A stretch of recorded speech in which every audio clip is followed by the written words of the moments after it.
Hello friends, welcome to my YouTube channel. My name is Mitul Sathwara और आज मैं start करने के लिए जा रहा हूँ physical world chapter number 1 11th का। ठीक है। इस चैप्टर में यदि जियो नीट का कुछ भी नहीं आता है, ठीक है, इसमें से कुछ पूछा नहीं जाता है, लेकिन इस चैप्टर में इंट्रोड्यूस किया गया है फिजिक्स से कि पहले तो फिजिक्स क्या है और उसकी कुछ हिस्ट्री के बारे में जो है सब कुछ बताया गया है दोस्तों। तो हम स्टार्ट करते हैं फिजिक्स से। तो फिजिक्स क्या है उससे पहले फिजिक्स कहाँ से आया है। आप 9th-10th में भी फिजिक्स तो पढ़ते ही थे, पार्ट ऑफ साइंस। ठीक है, अब साइंस के पार्ट के थ्रू पढ़ते थे। तो भाई अब साइंस क्या है, तो देखिए साइंस ये वर्ड जो है वो लैटिन लैंग्वेज का एक वर्ड था, साइंस। या ठीक है, इस वर्ड से इसका नाम पड़ा, जिसका मतलब होता था टू नो, कि जानना, कुछ किसी भी चीज़ के, किसी भी सब्जेक्ट के बारे में, इस नेचर के बारे में कुछ जानना, उसे हम क्या कहते हैं, साइंस। अब साइंस को यदि मैं बात करूं कि साइंस में खासकर जब 16th सेंचुरी थी, तब खास अमेरिका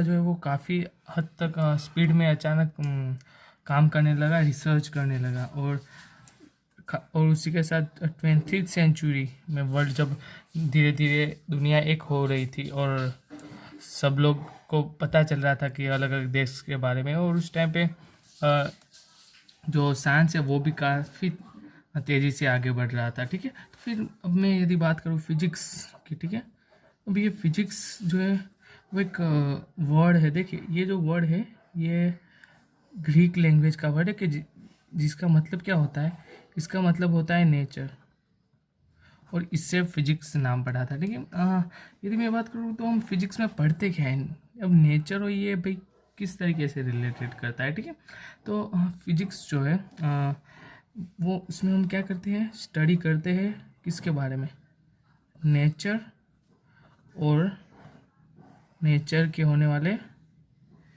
फिनोमिनास के बारे में। अब भाई ये क्या है भाई, मतलब इस यूनिवर्स में जितने भी ये जो नेचर के साथ रिलेटेड जो भी घटनाएं होती है उसके बारे में हम उसमें स्टडी करते हैं दोस्तों। ठीक है, उसमें हम स्टडी करते हैं और हम जानते हैं और उसमें रिसर्च करते हैं। तो फिर फिजिक्स के स्कोप के बारे में अब मैं थोड़ी सी बात करता हूँ। ठीक है, देखिए आपके यदि टेक्स्ट बुक के अकॉर्डिंग मैं बात करूँ तो फिजिक्स को 2 पार्ट में बांटा गया है। एक जो है वो है माइक्रोस्कोपिक, दूसरा जो है वो मैक्रोस्कोपिक। ठीक है, इसका मतलब क्या है, माइक्रोस्कोपिक मतलब एकदम बहुत ही ज़्यादा डीप में, ठीक है, बहुत ही छोटी जो बात आ जाए, लाइक न्यूक्लियर है। ठीक है, तो फिर न्यूक्लियर फिजिक्स है, उसके बाद क्वांटम फिजिक्स है। तो ये जो पूरे पार्ट है वो किस में आते हैं, माइक्रोस्कोपिक में आते हैं। मतलब वैसे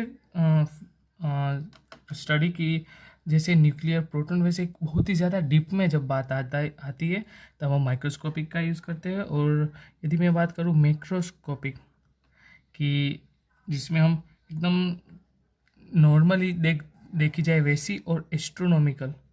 ठीक है, एस्ट्रोनॉमिकल मतलब एकदम बड़ी बड़ी जो यूनिवर्स में आप, व्हाट इज़ अ डिस्टेंस, ठीक है, मतलब बड़ी बड़े अंतरों को भी, डिस्टेंस को भी हम मैक्रोस्कोपिक में लेते हैं। ठीक है, अब मैं बात करता हूँ फंडामेंटल फोर्सेस इन नेचर। आपके टेक्स्ट बुक के अकॉर्डिंग 4 ऐसे फोर्सेस दिए गए हैं आपको कि जो फंडामेंटल है। मतलब दूसरे भी कई सारे फोर्सेस अप्लाई होते हैं फिजिक्स में, लेकिन ये 4 फोर्स ऐसे हैं दोस्तों कि जो ज़्यादातर जगहों पर देखे जाते हैं, मतलब फंडामेंटल है। ठीक है, समझ रहे हैं मैं कहीं ना कहीं चाहता हूँ। देखिए वो 4 कौन से, पहला तो जो है वो है ग्रेविटेशनल फोर्स। ठीक है, ये पहला है।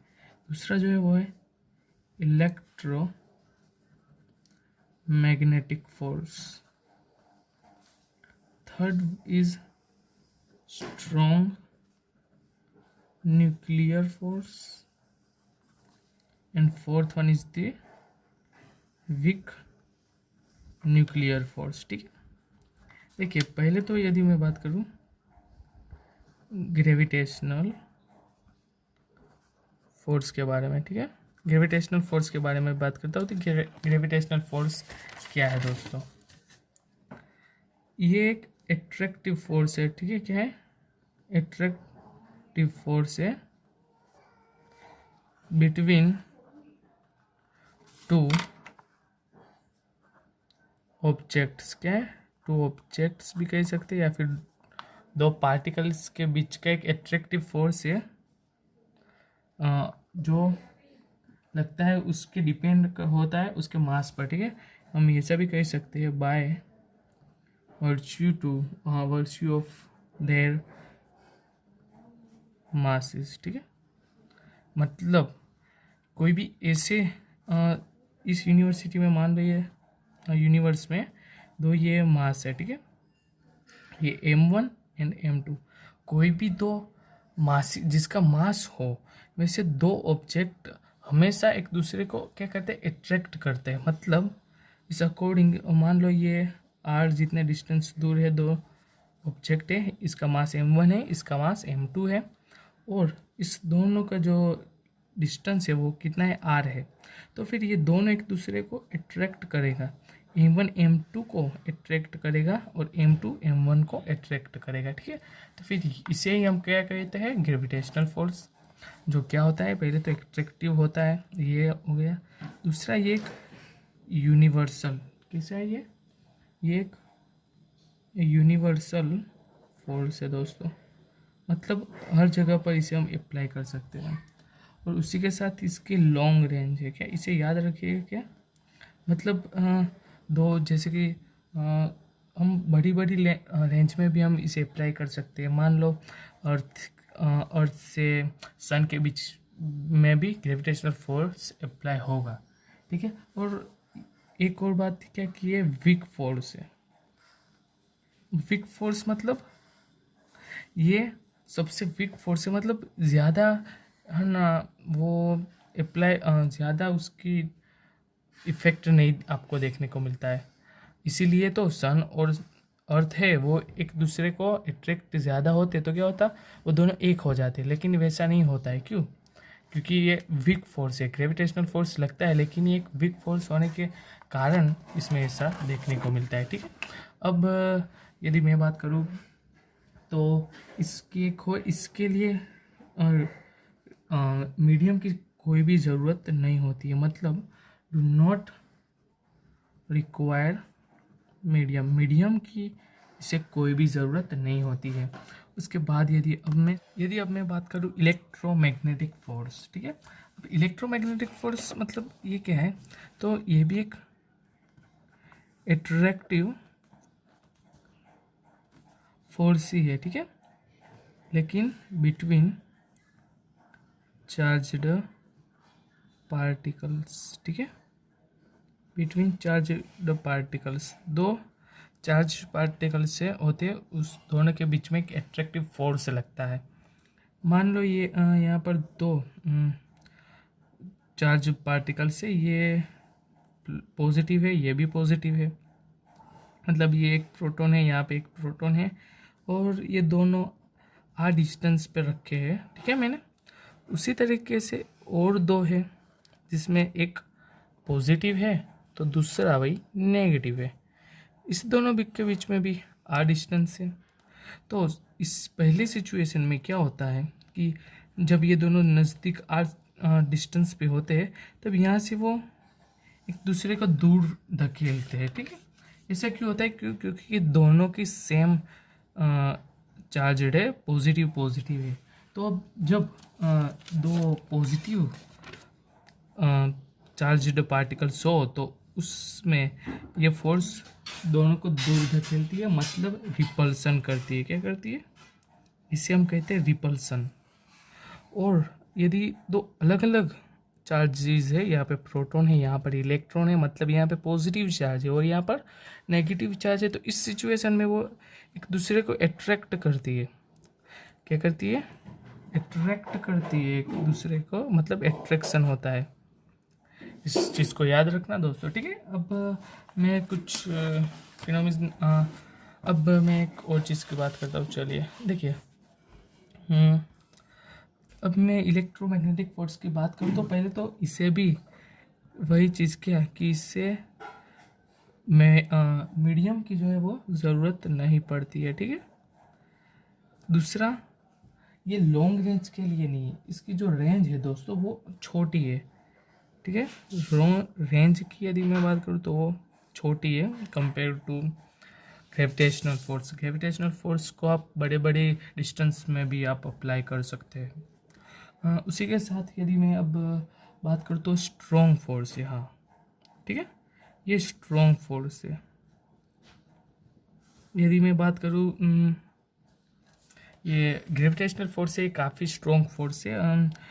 कितना, तो यदि मैं एक ग्रेविटेशनल फोर्स ये इलेक्ट्रोमैग्नेटिक फोर्स का एक, तो उसके सामने कितने ग्रेविटेशनल फोर्स होते हैं, 10⁻36 टाइम्स, ठीक है।